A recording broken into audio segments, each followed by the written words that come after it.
Welcome to Heidi Relationships. Today, we'll read some more stories from Reddit.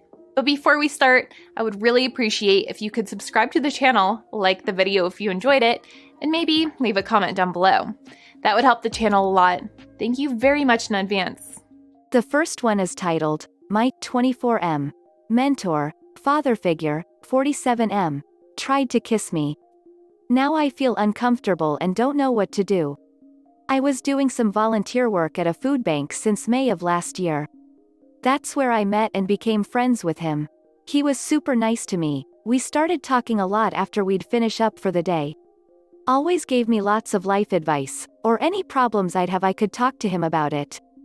I really started to trust him, and he basically took me under his wing. In the next months he was inviting me on hiking trips with him and his wife and son. Or when they would go on trips to this lake to go jet skiing. Never done that before, so that was super cool.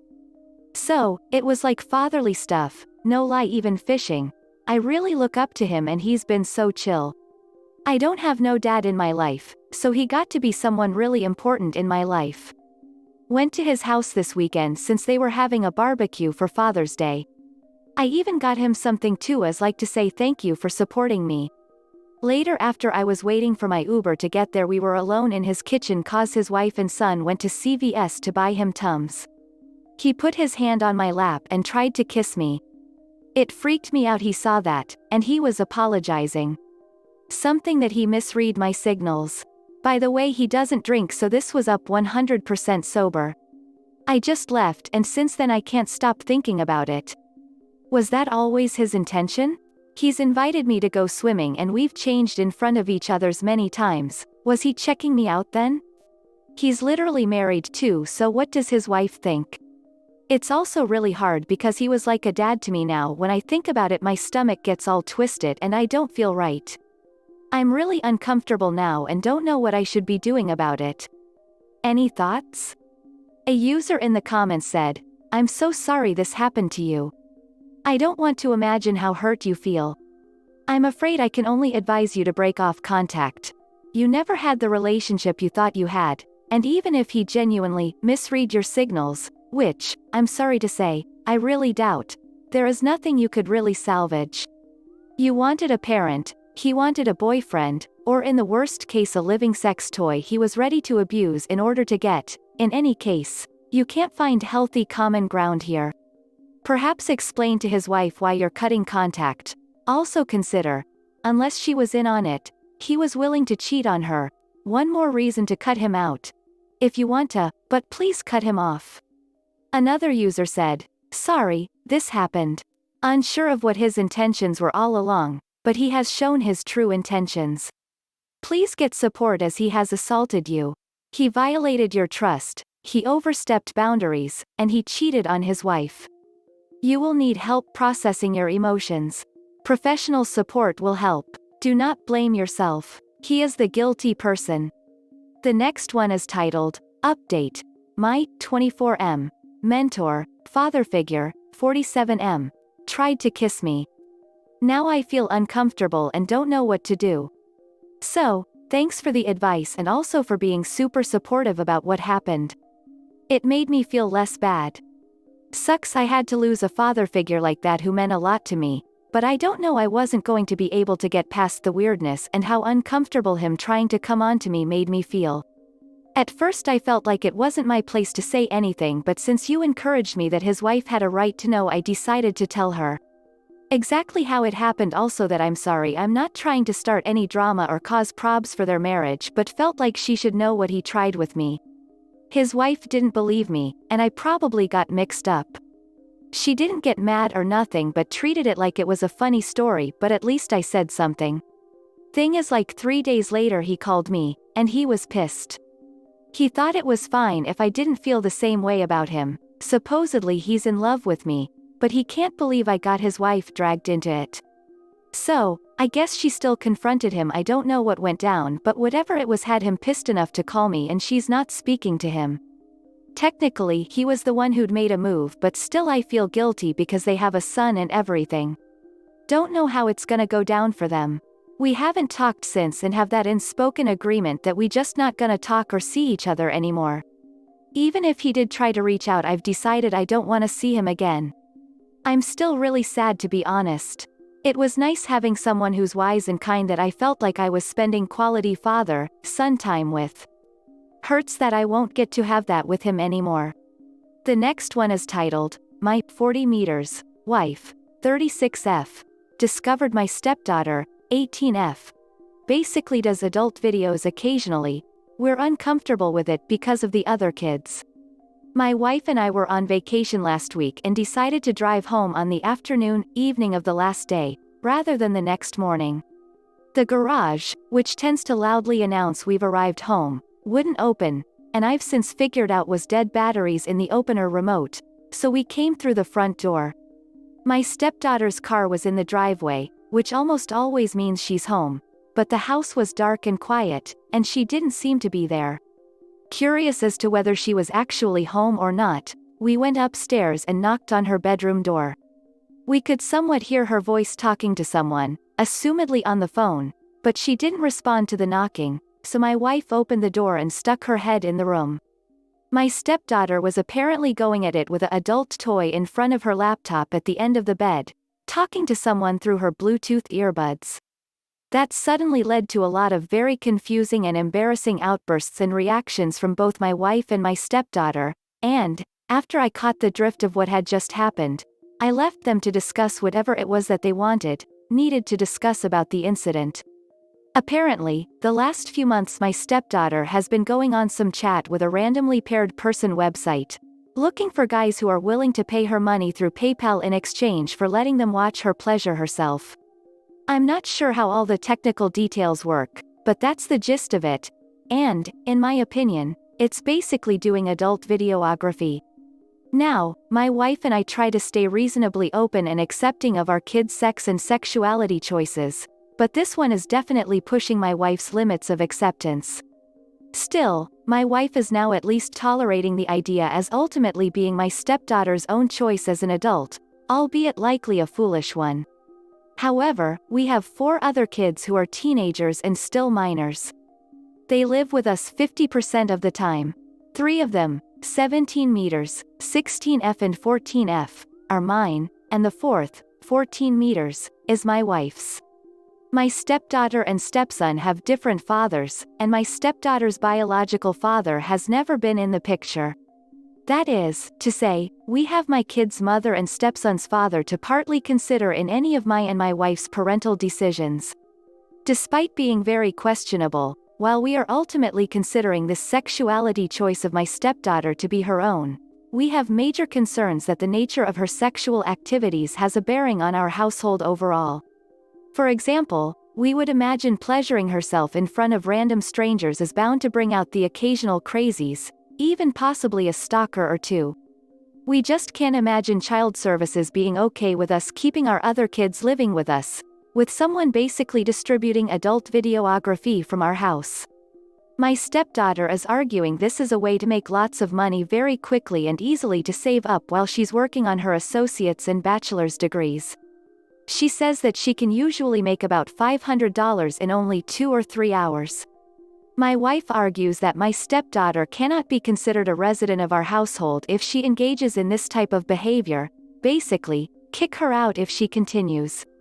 My stepdaughter retorts that she's been doing this since she turned 18 years old in November, still in high school, and we never even were aware, so it shouldn't be an issue as long as none of the other kids become aware, and now she'll be extra careful that they never find out.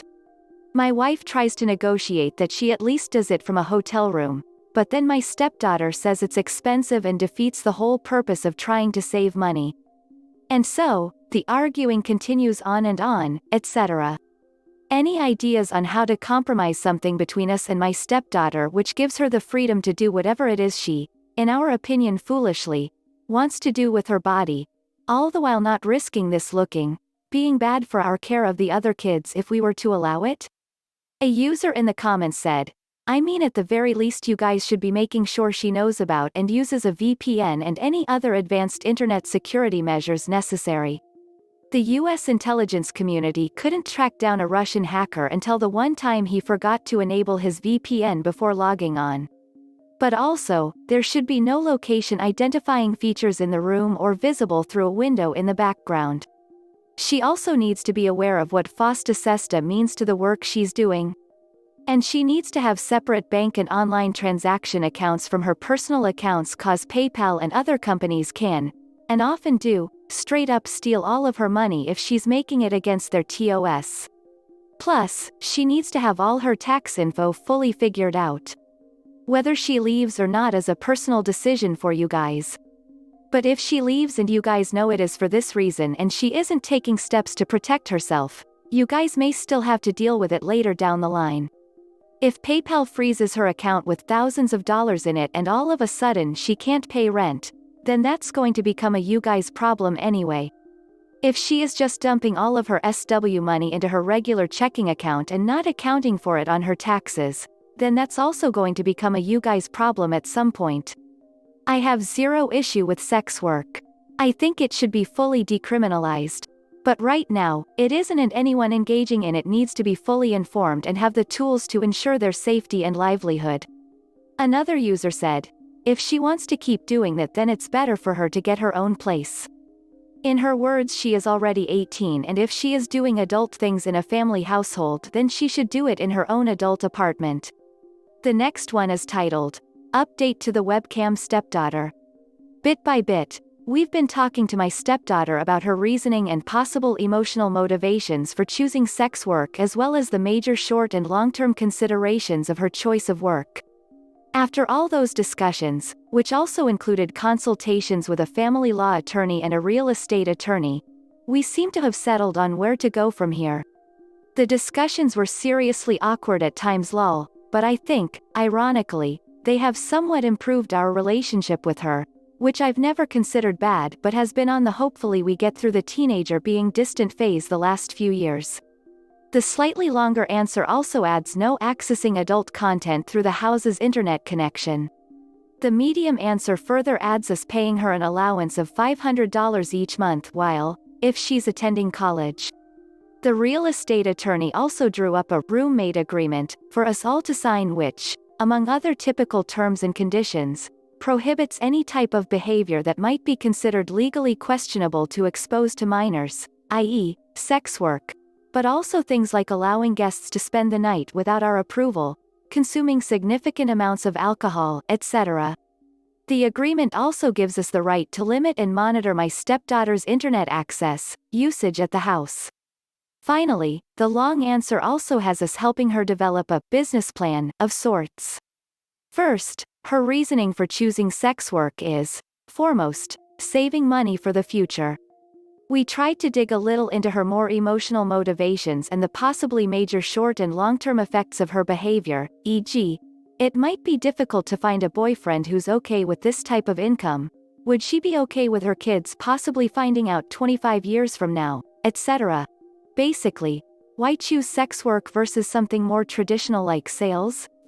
And she's really, really good at selling stuff based on some of her part-time jobs in the past, such as being the upselling champion, taking orders at a movie theater, etc. She was pretty resistant about delving into the subconscious, though, so we kinda let that one be for now.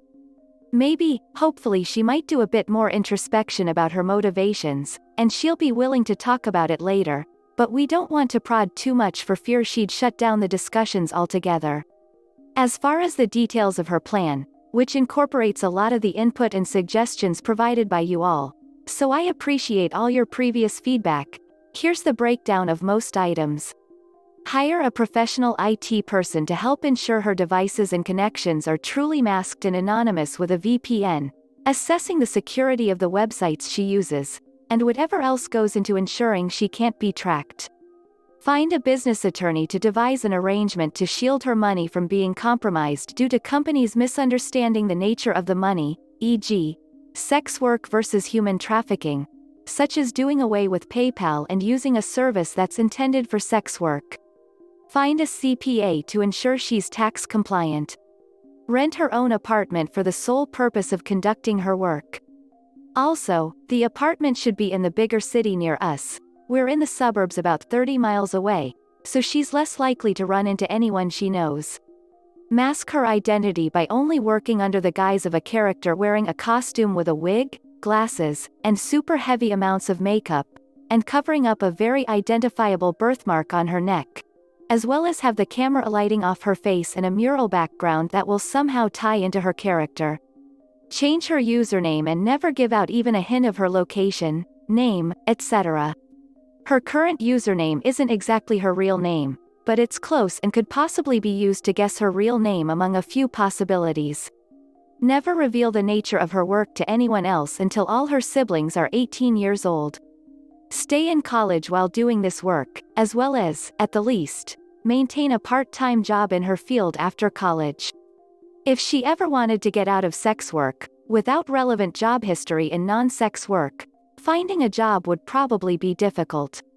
Due to the new business plan, anyone with whom she has been regularly talking needs to be told she's stopping the work, but that she can refer them to a new person, i.e., actually her, just in her new character outfit, who will give her a lower rate than they're paying now. This will let them down easily, and hopefully minimize their disappointment and possibly getting mad at her and trying to stalk her. Even though we can't necessarily enforce all the items in her business plan, we did discuss, negotiate it together, and she agrees that it's a good plan. Hopefully she sticks to it. That's pretty much it as far as updates for now. The next one is titled, I ate a for having my daughter see my parents? My daughter is 13. I am married to my wife who has very feminist values. I also have my parents who are very traditional. My parents are extremely strict and can come off as cold, but deep down they are loving. They don't show it as much. They are the authoritarian type, just like when I was growing up. But I learned to respect my parents even if I was unhappy with them, and I'm a stronger person for it. I know my parents don't like my wife and they make it very clear. If she had her way she would cut them off from us, and I know how unhappy they make her, but they are my parents, and I would never abandon them.